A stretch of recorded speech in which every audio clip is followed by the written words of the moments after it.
আছে না এমন? নিজের পিতামাতাকে খাবার দিচ্ছে না ঠিক মতন, পিতামাতাকে নিয়ে ভাগাভাগি চলে নাই? এদিকে কি বলেন? খারাপ লাগছে কথাটা? পিতামাতাকে নিয়ে ভাগাভাগি চলে, 5টা সন্তান। এক ভাইকে বলছো তুমি 15 দিন রাখো, তুমি 15 দিন রাখো, তুমি 15 দিন রাখো, আমি রাখবো 15 দিন, আমার ওই ভাবো 15 দিন রাখবেন। কি বলেন, ঠিক না বে ঠিক? ও দুনিয়ার মানুষ, পিতামাতা আমার আপনার জন্য কত কষ্ট করেছে, বিশেষ করে মা আম্মা জান কত কষ্ট করেছে প্রসব বেদনার সময়। অনেক মা বলে আমি আর স্বামীর ঘর করব না। এখন তো টেকনোলজি উন্নতি হওয়ার কারণে বেহুশ করে দেওয়া হয়। ও দুনিয়ার মানুষ, ইঞ্জেকশন দিয়ে দেওয়া হয়। তবে দেখেছি 10-15 বছর আগে আমি অনেক মায়ের কান্নার আওয়াজ শুনেছি, প্রসব বেদনার এত কান্না। ও দুনিয়ার মানুষ, চিকিৎসক বিজ্ঞানী বলে একটা মা, কোনো মানুষ কমাস কাম 43 থেকে 44 ইউনিট কষ্ট সহ্য করতে পারে। এর ঊর্ধ্বে হয়ে গেলে 45-46 হয়ে গেলে ওই মানুষটা হয় বেহুশ হয়ে যাবে অথবা মারা যাবে। কি বললাম? হয় মারা যাবে অথবা বেহুশ হয়ে যাবে। ও দুনিয়ার মানুষ, আমি আপনি কি কখনো চিন্তা করেছি মা আমার আপনার জন্য প্রসব বেদনার সময় কতটা কষ্ট করেছে? আমার আপনার মা যখন প্রসব বেদনার মাধ্যমে, প্রসবের মাধ্যমে আমাকে আপনাকে দুনিয়ায় এনেছিল, চিকিৎসক বিজ্ঞানী বলে ওই সময় একটা মা 53 থেকে 54 ইউনিট কষ্ট সহ্য করে। আল্লাহু আকবার বলুন।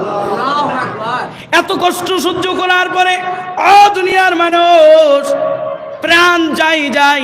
সেই জন্য তো নবী বলেছে কোন মহিলা যদি বাচ্চা প্রসব করতে গিয়ে মারা যায়, মদিনাওয়ালার কথা, ওই নারীটা শহীদের মর্যাদা পাবে।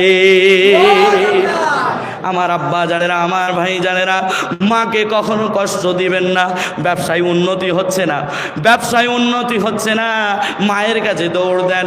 মাকে বলুন, ও মা একটা গ্লাস নিয়ে যাবেন, পানি নিয়ে যাবেন, মাকে বলবেন ও মা সূরা ফাতিহাটা পড়ার পরে এই পানির গ্লাসে একটু ফু দিয়ে দেন, আমি আপনার সন্তান, এই পানিটা আমি পান করতে যাই, আমার শরীর থেকে শুরু করে আমার কোনো দিকে উন্নতি নাই। মায়ের দোয়া আল্লাহর দরবারে কবুল হতে কোনো পর্দা থাকে না। একটু চিৎকার দিয়ে বলুন সুবহানাল্লাহ। ও দুনিয়ার মানুষ, তাকওয়াবান ব্যক্তি নিজের মাকে কখনো আলাদা করে রাখবে না, নিজের মায়ের ভাগ নিতে ভাগাভাগি করবে না, নিজের মাকে নিয়ে সব চাইতে দামি জায়গায় রেখে দিবে। 10 তলা বিল্ডিং করেছে, অনেকেরই আব্বা আম্মা আলাদা এখনো খায়, গাছতলায়ও জায়গা হয় না। ঠিক না বে ঠিক? তাকওয়া কোথায় দেখাচ্ছেন?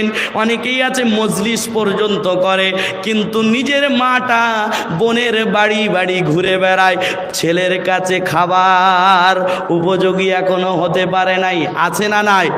কথা বলেন। ও দুনিয়ার মানুষ, দুনিয়ার কোনো আমল আপনার আল্লাহর কাছে পৌঁছাবে না মা যদি অসন্তুষ্টি থাকে। আল্লাহর নবীর কথা শোনেন, রিজার রব্বি ফি রিজাল ওয়ালিদি ওয়া সাখাতুর রব্বি ফি সাখাতিল ওয়ালিদি।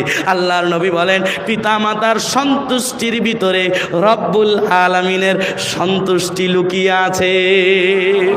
পিতা মাতার অসন্তুষ্টির ভিতরে ও দুনিয়ার মানুষ আল্লাহর অসন্তুষ্টি লুকিয়ে আছে।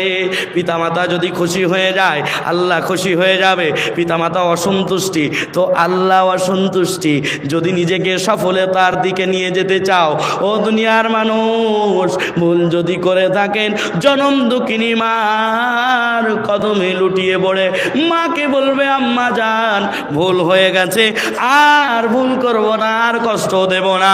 আমি বলি যে মা প্রসবের সময় এত কষ্ট করতে পেরেছে, ওই মা নিজের সন্তানকে ওই প্রসবের পরে যখন নিজের সন্তানের মুখখানা দেখেছে, মায়ের অত কষ্ট নিমিষেই মা ভুলে গেছে। তুমি এখন যদি মায়ের কাছে গিয়ে মিষ্টি কথা বলতে পারো, মায়ের কাছ থেকে আদর নেওয়ার চেষ্টা করো, মায়ের কোলে মাথা রাখার চেষ্টা করো, তোমার বয়স যদি 25, 30, 40 বছর হয়ে যায়, মায়ের কাছে সন্তান কখনো বড় হয় না। মায়ের কাছে সন্তান সর্বসময় ছোট, ঠিক না বেটি? ও দুনিয়ার মানুষ, যদি মায়ের কাছ থেকে ক্ষমা নিতে পারেন আপনার জিন্দেগিতে উন্নতি হতেই থাকবে, কেউ বাধা দিতে পারবে না। জোরে বলুন। আজ আমি এখানে দাঁড়িয়ে আমার মায়ের কারণে। কেন জানেন? আমি যখন মাদ্রাসায় যেতাম আমার মা দরজার আড়ালে দাঁড়িয়ে দাঁড়িয়ে কান্না করতো, কখনো বলেনি যে বাবা যেতে হবে না, আমার কাছে থাক। আমার মায়ের চোখের কারণে হয়তো আল্লাহ আমাকে কবুল করেছে। হে যুবক, তুমি পরীক্ষায় রেজাল্ট ভালো চাও, জেনে রেখে দাও, তোমার ব্যবসায় উন্নতি চাও, জীবনে সফলতা যদি দেখতে চাও, মায়ের কদমে লুটিয়ে পড়ো, মায়ের জন্য ভালো জিনিস এনে মাকে খুশি করো। মা যদি খুশি হয়ে যায় আল্লাহ তোমার জন্য রহমত ঢেলে দিবে। জোরে বলো।